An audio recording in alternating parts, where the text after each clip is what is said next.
So, Microsoft, pay to win. I really do think it is. Let's get into this. Right, so Microsoft, as we all know, have acquired some seriously big devs. Bethesda, the one that did Senua's Hellblade Sacrifice. They've acquired a lot of devs recently, and this looks like they're going for a pay-to-win option over the console war. I don't know. I tell you what, leave something in the comment section down below. Let me know, because this is what I'm really thinking. That Microsoft have decided, you know, like when you get that game you really like and you're playing it, and it's kind of like got microtransactions written all over it, and you're playing it and you think, oh, I quite like this game, and then you keep getting killed by these guys, and they've got this gun that you haven't got because you haven't got it because you haven't bought it, because the game is pay to win. I think that's what Microsoft are taking the console wars to. They're taking it to this sort of free to play microtransaction filled world full of pay to win structures, and I think it's going to be in their games as well. Let's just get real. They're going to put it in their games, aren't they? But they're doing it in real life as well. So they're like to Sony, they're going to Sony now, they're sort of saying, right, well, okay, so you've got better skill than us because you've got the better people that make better games, but do you know what? We're going to get some big guns, and we're going to pay big money for these big guns, and we're going to try and shit all over you with our big guns. So yeah, so let's get into it. Microsoft, big guns, pay to win. Let's see how this all pans out really in the future. What I'd love to hear is your thoughts in the comment section down below. Also, if you can, smash that like button. I know I don't get a huge viewership, but you know, trying to build things up here, aren't we? There's a sub button somewhere around here. Hit that sub button. That'd be great, you know. And I've only got about 30 subs. It'd be really nice to get a few more. You know, let's try and aim for 100 subs by Christmas. That'll be fantastic. And if you guys have got a big social media, try sharing it out on there. That would be really helpful for me. So, should Sony be worried? I think initially no. I don't think Sony are going to be too worried at the minute. But it's like Sony are turning up to a party that's already started halfway through, and they kind of missed the best parts. So I'll try and explain what I mean here. Is that the subscription model of media, consumption of media, be it video games, be it TV, be it films, companies like Netflix and now Microsoft and other companies that have done it for years, like Sky for one, they are the big breadwinners at the minute. They're the ones with the biggest audiences. Not so much Microsoft at the minute, because Sony obviously are the market leader in the console market. But I think with this pay-to-win attitude, this subscription model that Microsoft are going to push forward, they're basically buying up all the really good third-party developers.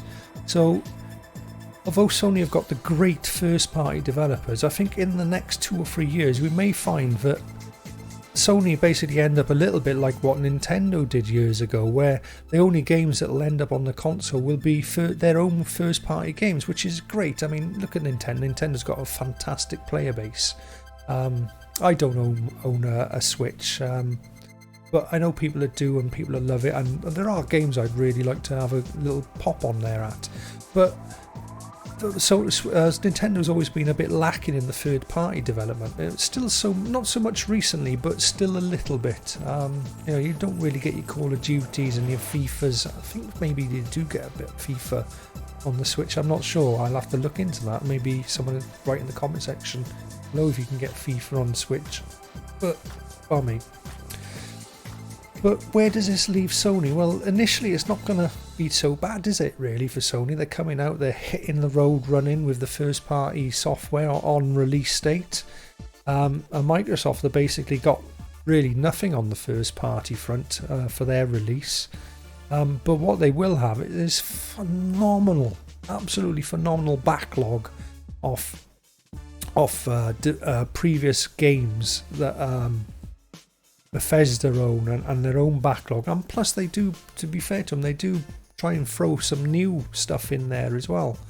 You got the likes of things like Microsoft Flight Simulator, but then you're gonna have the likes of like your Skyrims, your Dooms, your all the sort of Bethesda back catalogue that they've got, and Microsoft do like to throw in the odd sort of curveball game in there as well.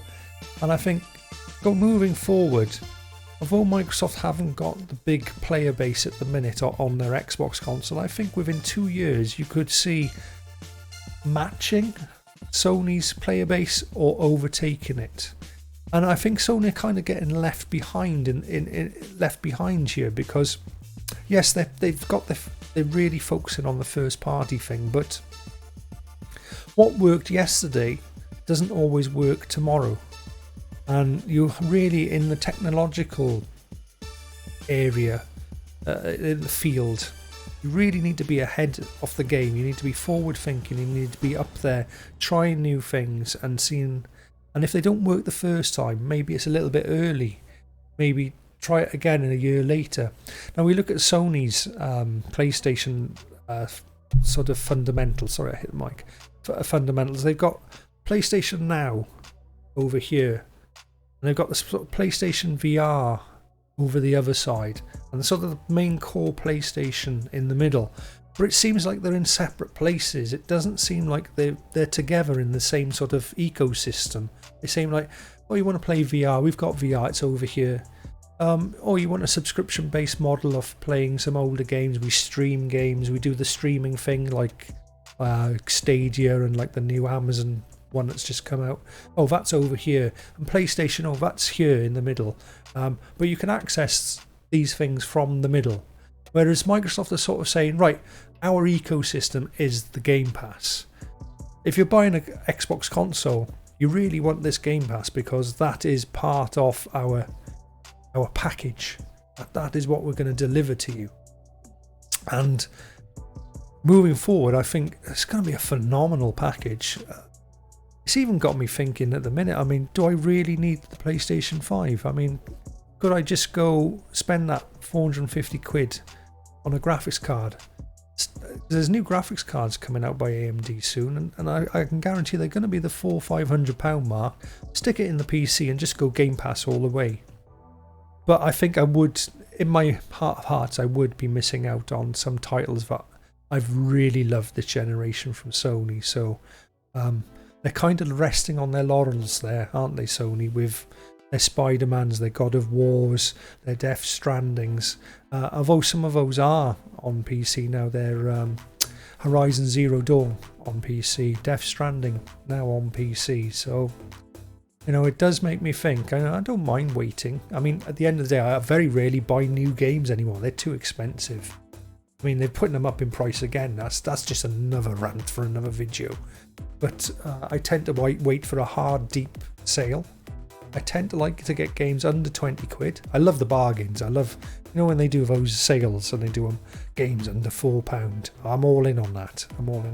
But a lot of what I do, I rent games. Which, there's a small company that still do it called Boomerang Rentals. They're not cheap by any means, but that's the way I sort of get my software, because I can't afford to buy all the latest games. You know, I can't really afford to buy, especially not now with the pandemic all over the world and work sort of dried up. The things that I do disappeared. I don't even know when I've got work next. It looks like when the pandemic first broke, I was like, I think I'm going to end up without work till September. September's here. We're hitting a second wave, and I think it could be struggling for work even up to next April, because I work on shows and all the shows have been cancelled.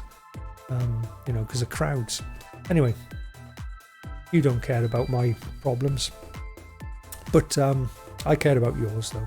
And our problem at the moment is, if you're a massive Sony user player base and part of the Sony ecosystem, where does this leave us with Microsoft playing the pay-to-win game? And it could leave us without much third-party software on the Sony ecosystem. I don't know. I'd love to know what you think. I'd love to know what you. And this is the cat coming to attack me. Wait, stop that. Sorry, the cat just decided, as they do, decided to attack the back of the chair. It's not happy about Microsoft's acquirement of these huge studios. Although you can't play them, at least they've turned up to the fight now and they've got their gloves on. And I'd love to see what happens now in the next future, especially by this time by Easter. Where's the console war going to be at? I'd love to see what the figures are for the sales of Series X versus PS5. The initial pre-orders are all sold out everywhere apparently. Apparently a lot of people have bought a 1X thinking they were buying a Series X, but I'm not sure how true that is. We'll see.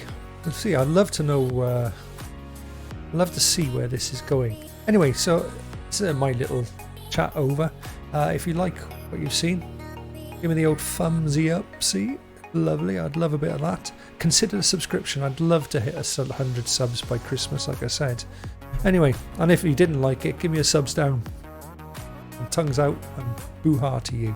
Anyway, thank you for your view. I'm going to shoot off now. I'm Glyn.